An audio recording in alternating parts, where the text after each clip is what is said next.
안녕하세요. 패션사관학교의 오동입니다. 오늘은 저번에 제가 공지를 남겼던 것처럼 패션에 대한 진로에 대한 고민을 갖고 계신 분들을 위해 한번 알아보도록 하겠습니다. 네, 첫 번째 고민입니다. 안녕하세요. 서울에 사는 고1 학생입니다. 일반고에 재학 중이시고 진로는 패션계에서 일하는 게 굉장히 봤을 때 저는 패션적으로 감각이 뛰어나다든지 그래서 앞으로 패션계의 직종을 잡고 싶다면 어떤 공부나 활동을 해야 할까요? 라는 고민이었습니다. 스스로에 대한 자신이 없어요. 근데 저는 이거를 전혀 나쁘다고 생각하지 않습니다. 확신이 없다는 건 아직 몰라서 그런 거고, 모르는 것은 경험을 하지 않았기 때문에 무섭게 느껴질 수밖에 없어요. 저도 상당히 비슷한 상황에서 패션을 시작했거든요.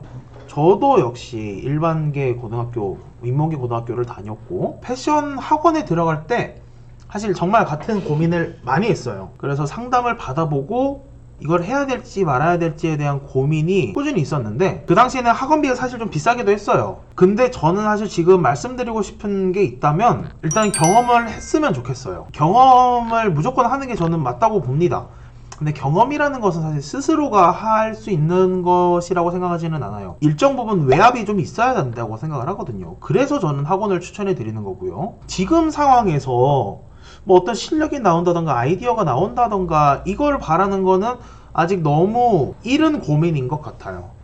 지금 사실 뭐 패션 쪽에 관련돼서 한 게 없는데 어떻게 뭐 아이디어가 샘솟을 수 있고 실력이 나올 수 있겠어요? 실력과 아이디어는 할수록 느는 거예요. 저는 그렇게 생각합니다. 그래서 라거펠트가 80살이 넘도록 계속 샤넬 컬렉션을 성공적으로 한 거는 그동안 정말 많은 책을 읽었기 때문이라고 저는 생각합니다. 그리고 지금 나이가 되게 어리시잖아요. 고1이면 17살일 텐데 이 질문을 남겨주신 분뿐만이 아니라 모든 고등학생들 분들께 하고 싶은 얘기가 있다면 고등학생 때의 목표가 대학교가 아니었으면 좋겠어요. 저는 대학교는 앞날의 수단에 불과하다고 생각하고요. 원하는 대학교에 갔다고 가정을 해봅시다. 뭐 운이 좋게 전공과 적성이 잘 맞을 수도 있는데 그렇지 않는 이상 딜레마가 올 수밖에 없거든요.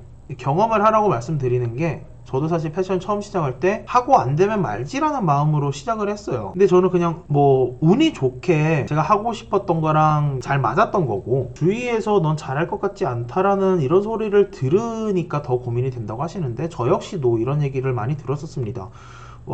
제 친구 중에 누구보다 옷도 못 입으면서 무슨 패션을 하냐 뭐 이런 얘기를 많이 들었는데 뭐 그거는 그렇게 크게 흔들릴 부분이 아니라고 생각해요. 분명히 지금은 흔들릴 수 있어요. 하지만 거기에 너무 휘둘리지 않았으면 좋겠습니다. 근데 이제 궁금한 게 있는데 패션 마케팅 관련 책을 보고 있다고 하시는데 이 책을 읽었을 때 좀 재미를 느끼셨는지, 만약에 그렇게 느끼셨다면 정말 다행인데 일단 패션 씬은 이렇게 안정적인 곳이 아니라고 생각합니다. 단적인 예로 뭐 스타일리스트 같은 경우에는 지금도 뭐 비슷하겠지만 저 때는 한 달에 30만 원 받고 일을 했었거든요. 이런 것처럼 절대 뭐 금전적으로 안정적인 구조가 아니에요. 나중에 올라가면은 뭐 대박이 날 수도 있겠지만 올라가도 대박이 날 거라는 보장은 없잖아요, 사실. 그러니까 패션을 하면서도 좀 안정적인 걸 찾고 싶다면 패션 회사를 들어가는 건데 대부분 도메스틱 브랜드들이 이런 패션 마케팅에 대한 정보가 좀 부족한 것 같습니다. 그래서 MD가 마케팅까지 병행하는 경우도 많고요. 아예 진행하지 않는 곳도 생각보다 많습니다. 그래서 적성에 패션 마케팅이 맞다고 생각을 하시면 계속 했으면 좋겠어요. 말씀드린 것처럼 어떻게 보면 패션계에서는 약간 좀 블루오션이라고 저는 생각합니다. 다만 조금 어려울 게 있다면 패션 공부랑 마케팅 공부는 따로 하셔야 될 것 같아요. 저는 사실 처음부터 마케팅을 한 게 아니고 스타일리스트를 꿈꾸고 이것저것 하다 보니까 패션에 몰두해서 공부를 했었고 사실 지금은 패션 공부는 뭐 거의 안 하는 것 같아요. 그냥 가볍게 훑어보는 정도 하고 있고 요즘은 좀 더 마케팅 쪽으로 많이 보고 있는데 하지만 어렵게 생각하지는 않으셨으면 좋겠어요. 패션 공부를 제대로 하려면 패션 역사부터 차근차근 배우는 게 좋은데 제가 추천해드리는 책은 패션의 역사라는 만화책이에요. 지금 보시는 분들은 아실지 모르겠는데 먼 나라 이웃 나라 같은 그런 느낌이에요. 재밌고 쉽게 읽을 수 있는 거는 물론이고 내용도 정말 탄탄하거든요. 자격증 공부를 하느라 교과서 같은 거를 달달달 외웠어요. 근데 그 내용에 그 짧은 만화에도 다 들어가 있고 내용도 정말 좋았어요. 오히려 그 책보다 더 좋았던 내용도 많았고 그래서 저는 패션 공부를 시작하기 전에 일단 패션 역사를 어느 정도 아셔야지 지금의 패션도 알 수 있는 거거든요.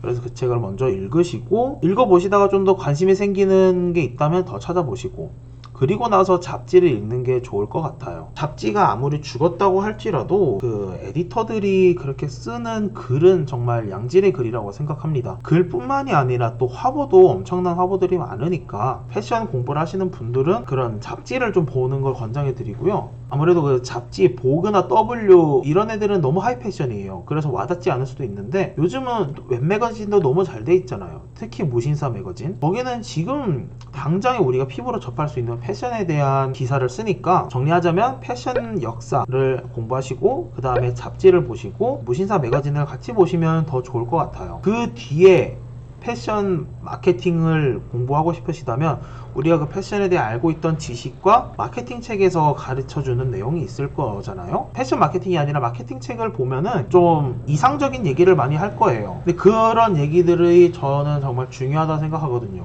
뭐 철학이 있어야지 기술도 빛을 발하는 거기 때문에 일단은 마케팅 공부를 책으로 먼저 좀 하시는 게 좋고, 그 뒤에 퍼포먼스 마케팅 같은 좀 기술적인 마케팅에 관심을 갖고 공부하시는 걸 추천해 드리고요. 이 퍼포먼스 마케팅이라는 거는 직접 저희가 컴퓨터로 해야 되는 문제이기 때문에 책으로 할 수는 있겠지만 좀 더 정확히 하려면은 아무래도 인터넷 강의가 좋은데, 저는 패스트 캠퍼스라는 그런 플랫폼에서 퍼포먼스 마케팅도 공부하고 있고 카피라이팅도 공부하고 있습니다. 두 번째 고민 한번 보겠습니다. 두 번째 고민은 좀 짧아요. 패션 MD에 대한 환상과 사실에 대해 다루면 좋을 것 같아요. 정확히 패션 MD가 하는 일이 무엇인지, MD의 직장 난이도도요. 일단 저는 패션 MD에 대한 환상이 있지는 않았어요. 저는 패션 MD가 되겠다는 꿈을 꾼 적도 없고 MD라는 직책을 가지고 일을 해본 적도 없지만, 결국 제가 하던 일이 다 MD의 일이었거든요. 그럼에도 많은 분들이 패션 MD에 대한 환상을 갖고 있는 게 있다면, 뭐 빠르게 트렌드를 분석하고 시즌을 기획하고 어떤 제품을 내놓을지 구상하고 이 패션을 전도주의한다는 그런 느낌을 가지고 있으실 텐데, 대기업은 그럴 수 있어요. 대기업 또는 체계가 정확히 잡힌 큰 브랜드들은 그럴 수 있어요.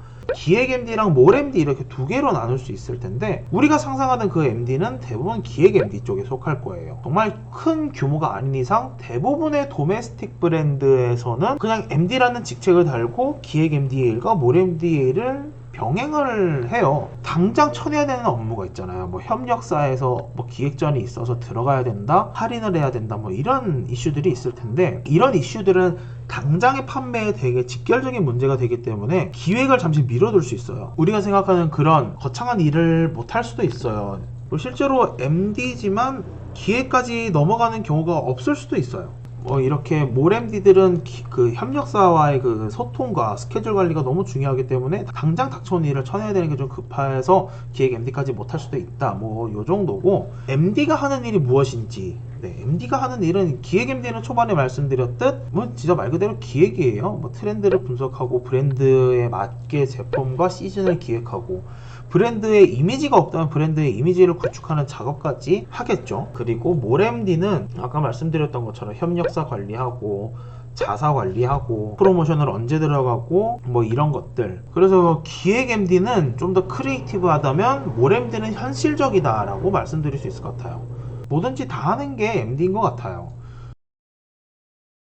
세 번째 고민, 패션 전문학교가 있고 대학교에서 배우는 전공과가 있는데 어느 곳에서 패션을 공부하는 것이 더 좋을지, 패션 같은 경우에는 경험을 빨리 라는 세 번째 고민이었습니다. 저도 사실 좀 고민을 했던 문제예요. 고등학교 때, 고3 때. 근데 일단 저는 대학교 출신이에요. 지금 와서 결론적으로 말씀을 드리자면 크게 다를 건 없을 거라 생각합니다. 어떤 직종을 하시고 싶은지에 따라서 다를 수 있겠지만, 실무를 위주로 하는 패션 디자이너를 꿈꾸신다면 패션 전문학교가 좀 더 낫지 않을까라는 생각도 들기는 하는데, 또 정작 디자이너가 되면 이렇게 학교에서 배우는 것처럼 재봉틀을 쓸 일이 없어요. 그래서 저는 정말 둘 중에 아무것도 상관이 없다고 그렇게 생각하고요. 근데 옷을 만들진 않아도 디자인은 해야 될 거 아니에요? 그래서 패션에 대한 흐름을 파악하는 게 정말 중요하다 생각해요. 그리고 실제로 옷을 보는 것도 중요하다 생각하고, 그래서 저는 고3 때, 고등학교 때 그 명품 옷들을 보기 위해서 주말마다 백화점을 갔어요. 롯데백화점 가면 에비뉴엘이라고 명품관이 있어요. 그 명품관에 들어가서 옷을 보고 나오고 그렇게 저는 옷을 많이 봤었거든요. 그러기 위해서는 패션을 주도하는 하이 패션 브랜드에서 옷을 봐야 되고, 그러기 위해서는 백화점에 가서 봤고요. 좀 무서웠죠. 사실 명품관이라는 데 들어가 본 적이 없으니까. 그래도 이번에 잡지에서 나온 옷이 있는데 보고는 싶고 어떤 옷인지 궁금하니까 무작정 들어갔죠. 그리고 고등학교 공부 열심히 하고 대학에 가서 공부하는 게 나을지 궁금해요 라는 말씀을 하셨는데, 어떤 고등학교인지는 모르겠어요. 저는 인문계를 나왔으니까 말씀을 드리자면, 고등학교 때 배우는 내용들은 인문학이기 때문에 사실 알고 있으면 살아가기가 좋을 거예요. 고등학교 때 제가 공부를 게을리하지는 않았습니다. 주중에는 야자하고 주말에는 패션학원 다니면서 이렇게 살았거든요. 그때 공부했던 그런 사회적인 그런 얘기? 그런 공부한 거는 지금도 살아가면서 크게 도움이 되고, 저는 그 시간에 대해 전혀 아깝다 생각하지 않습니다. 패션은 패션대로 하시고, 고등학교 공부는 그래도 아예 버리진 않으셨으면 좋겠어요. 사람이 살아가는 내용이다 보니까 사람은 인문학은 어느 정도 알고 있어야 될 거라 생각해요. 네 번째 고민 보겠습니다. 큰 사이즈의 바지 맛집이 있다면 몇 개만 공유 부탁드려도 될까요? 라는 질문이었습니다. 어려워요, 사실 이거는 진짜. 근데 이것도 다시 생각해보면은 결국 실측 사이즈의 문제예요. 바지 실측은 허리 단면 50에 허벅지 단면 35라고 말씀드렸는데, 저희 같은 체형은 옷 입기 불편하긴 합니다. 정말 확실히 그래요. 그런 만큼 발품을 팔아야 되는 건 어쩔 수 없어요.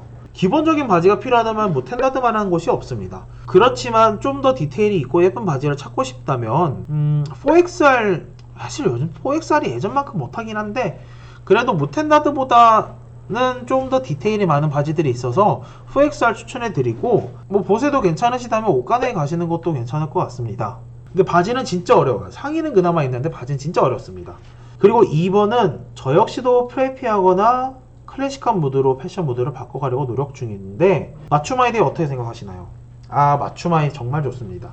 저는 타투가 없어요. 근데 타투 중독되는 거를 이해했습니다. 맞춤은 중독이에요. 근데 그만큼 정말 좋아요. 가격은 사실 조금 있어요. 바지 맞춘다고 하셨으니까 제가 다니는 테일러샵 기준으로 20만원 안팎이에요. 기본 슬랙스, 뭐 말씀하신 건 사실 기본 슬랙스라서 제가 맞추는 데에서는 한 18만원에서 20만원 선일 거고, 부르카 팬츠를 맞출 때는 25만원까지는 들었어요. 어떤 바지를 사도 맞춤을 따라갈 수는 없을 거라 생각해요. 그리고 마지막으로 옷 공부는 어떻게 하셨나요? 근데 이것도 얘기가 달라질 수가 있어요. 패션업에서 일하고 싶으신 분들을 기준으로 옷 공부를 하고 싶으시다면, 아까 말씀드렸던 것처럼 패션사 공부하고, 그리고 잡지를 보면서 현재 트렌드를 따라가는 방법, 디자인 계열 뭐 이런 쪽 무조건 많이 보는 방법밖에 없어요. 그리고 취미로서 옷을 공부하고 싶으시다면, 아무래도 취미로 옷을 공부하고 싶다는 건 옷을 잘 입고 싶다는 얘기일 것 같은데, 옷 잘 입는 방법은 정말 단순해요. 많이 보는 거고 많이 따라하는 게 전부입니다. 사실 어떤 스타일로 입고 싶다라는 틀 정도는 있는 게 좋을 것 같아요. 그 예시를 핀터레스트에서 검색을 하는 거예요. 그리고 그 비슷한 사진들을 계속 보여주잖아요, 핀터레스트는. 그 사진들을 보면서 마음에 드는 건 저장을 하고, 이걸 어떻게 하면 최대한 옷을 안 사고 내가 따라 입을 수 있을까, 일단 이거를 좀 중심으로 잡아야 돼요. 최대한 안 사고 따라 입을 수 있는 능력을 길러야 옷을 잘 입게 되는 것 같아요. 뭐 당연히 살 수밖에 없는 것들도 있겠지만, 그렇게 해보고 이제 그 스타일을 조금 이제 알 것 같다, 그러면 이제 그때 사는 거고, 돈이 있다면 뭐 사도 좋고요. 당연히 처음 어떤 스타일을 입문하실 때는 가성비 좋은 브랜드를 위주로 하는 게 좋을 것 같습니다. 처음 입어보는 스타일이 마음에 안 들 수도 있고, 그리고 처음 입어보는 스타일이 큰 돈을 들이긴 조금 좀 부담스럽잖아요. 그러니까 옷을 잘 입는 방법은 입고 싶은 스타일을 정하고 옷을 최대한 안 사면서 따라 입고, 이제 적응이 되면은 옷을 사고, 그리고 계속 보고 뭐 이런 식으로 반복하면은 옷을 잘 입게 되실 겁니다. 저희 패션사관학교 커뮤니티에 가보면, 제가 오늘 여기 보시면 페알못 진급 무늬가 있고 패션 진로 무늬가 있어요. 페알못 진급 무늬는 옷을 못 입는 분들이 옷을 잘 입게 될 수 있도록 도와드리는, 그러니까 마지막 질문 같은 그런 내용이겠죠. 그런 거고, 패션 진로 무늬는 정말 패션에서 일을 하고 싶은데 어떻게 해야 될지 모르겠다, 그런 분들을 위한 좀 고민이 있으시다, 그러시다면 언제든지 저희 진로 탐구 영역에 글을 남겨주시면 제가 댓글을 달아드리던, 오늘처럼 라이브 방송을 한번 또 진행을 하던, 어떻게든 꼭 말씀드릴 테니 좀 참고 부탁드리겠습니다. 자, 아무튼 그러면 여기서 오늘은 인사를 드리도록 하고요. 시청해주셔서 너무너무 감사드립니다. 다음에 또 인사드리도록 하겠습니다.